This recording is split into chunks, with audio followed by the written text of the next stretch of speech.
Can I go to the next table here, because this is very informative about the last table.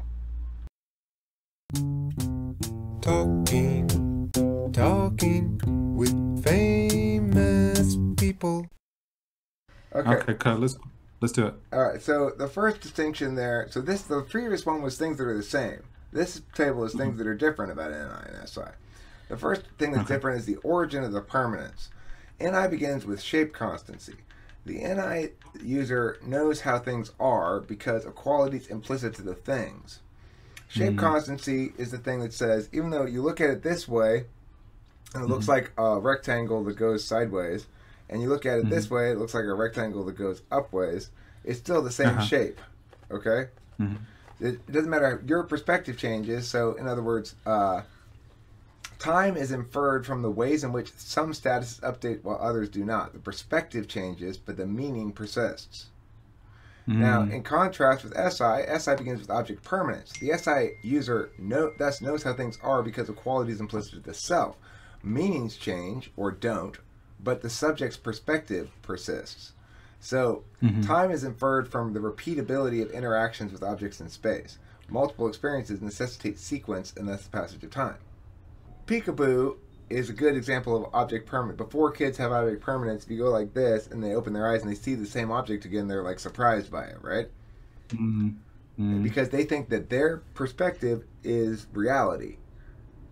Until they learn their perspective includes repetition of the same thing over multiple instances. I have a very, very bad memory for the past. I don't look to the past very often at all. And again, this could be the NI with the FE, but what I often notice is the pattern of the person. And I wonder if that's linked to shape constancy. For me, there's a pattern of the person which is, it doesn't really shift. It's as though sort of, if I use this pen here to describe the pattern of the person, this object, which is the person, I see time sort of like going forward and backward. Is like the past is that way and the future is that way, but we'll do it this way for ease. So this pen is the same from birth through to death, and the different expressions of it vary. But once if this is me now at this point in the moment, and this pen is like passing through my experience and my understanding of that person, I will get my experience will give me a sense of what the pattern of that person is, and then going into the future and the various different expressions of that person, they may vary, but the pattern in and of itself is always going to stay the same. There's constancy with that. Is that what you mean by shape constancy? Well, that's an interesting expression of it. It's how the thing that originates as a distinction between shape constancy and object permanence expresses in its mature form. So it's one thing I'd point out that is relevant or revelatory here is the way that Kim has an equivalent singularity about other people, but instead of it being about them across time, like you just said, like a pattern, it's more like their aura, what they're projecting. So she's described some people as, for example, uncertain, or some people as, it's like kind of like a one-word adjective gist of their being, their essence, what they're projecting, right? Yeah. But it's much more now focused. You're saying yours is not now focused at all. Yours says it now will express, regardless, it's an expression of something permanent.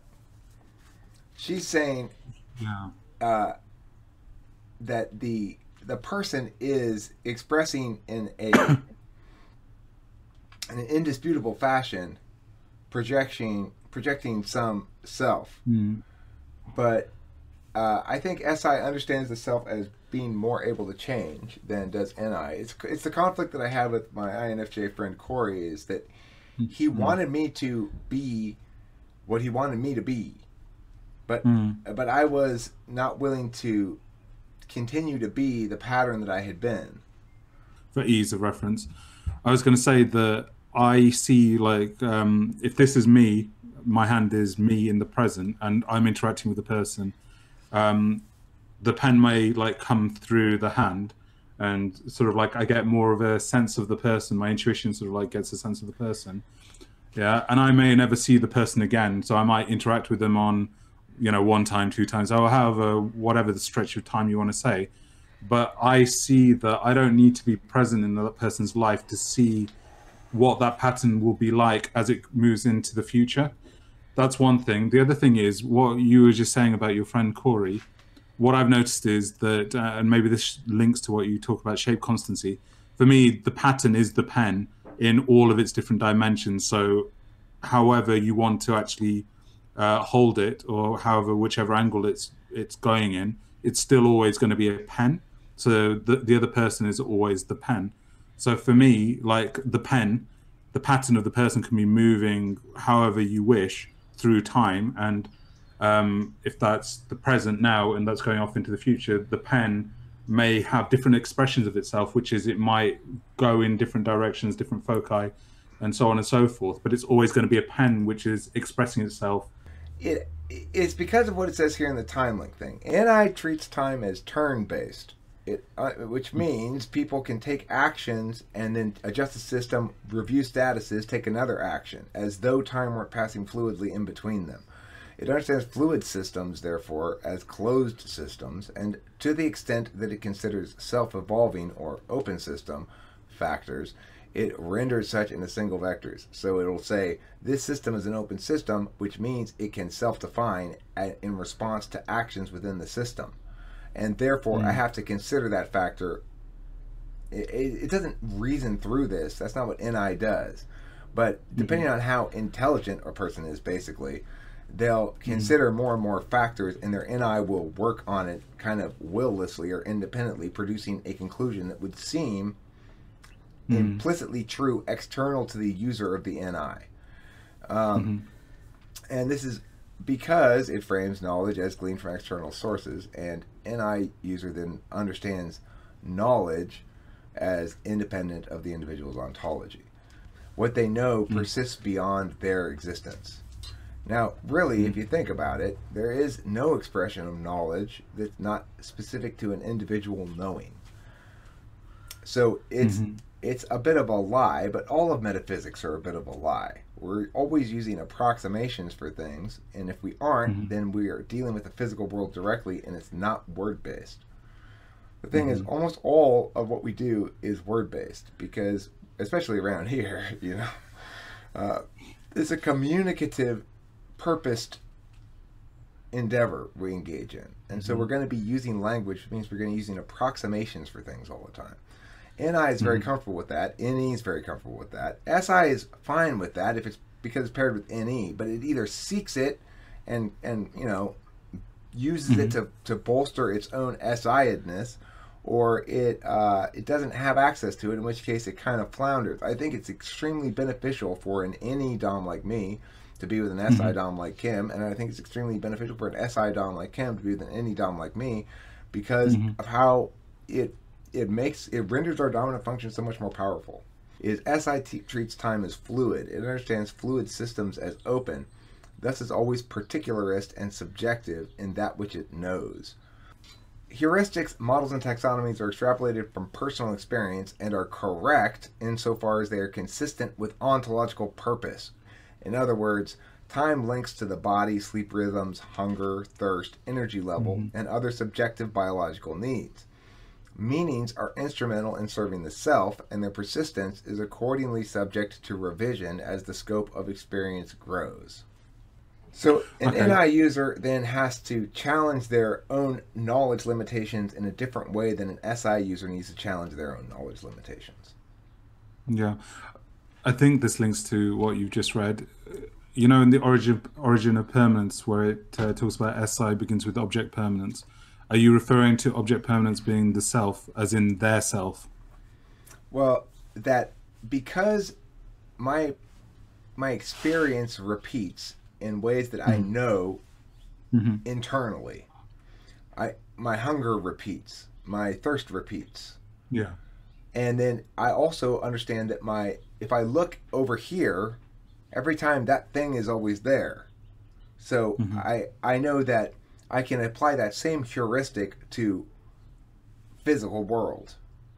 whereas NI is known through the reliable predictability of the external world. So it's not that my experiences repeat, it's that this thing is constant regardless of my experience. It doesn't matter whether I'm looking at it from this angle or that angle or the other angle, it's still the same thing. Which is the same as the pen, yes, whichever right. way. Yeah, okay. Yeah, right. It's still a pen. Whereas SI says, my experience of finding a pen will repeat unless I move that pen from right there. Okay, and do you think that this is an accurate statement with this whole thing, the pen moving through the now and the self? So this is the NI user and it's moving through, and it might be shifting around, moving, blah, blah, blah, blah, blah, blah, but it might shift around afterwards. Would you say that for the SI user, and maybe Kim can answer this question as well, as much as you, Eric. So for the SI user, as the pen moves around, and if it sort of like, when you see it, here it might be in one position or one state, so you might see it at one angle. But if the SI user then experiences the same person, but the pen, which is the person, is at a different angle later on, that must mean that the person has changed. Yes. Is that? Yeah. Whereas for me, irrespective of which position they're in, the pattern, i.e. the pen, is always the same. So is that the big difference? Whereas that's right on the nose. I think you nailed it perfectly there. It's that SI assumes that because the person's behaving different, they must have changed. Whereas NI assumes that because the person is behaving different, it must be the pen from a different angle. Which means, yeah, which has that permanence to it then, because it's still a right. pen. Whereas for Kim, no, it's the change of the person who is different now, because right. Look, you can see a different profile of the pen compared to like that. And in fact, Kim and I are often talking about how we are changing and how we are evolving as people and becoming different people because of our continual contact with each other. Yeah, that's interesting. Talking with famous people.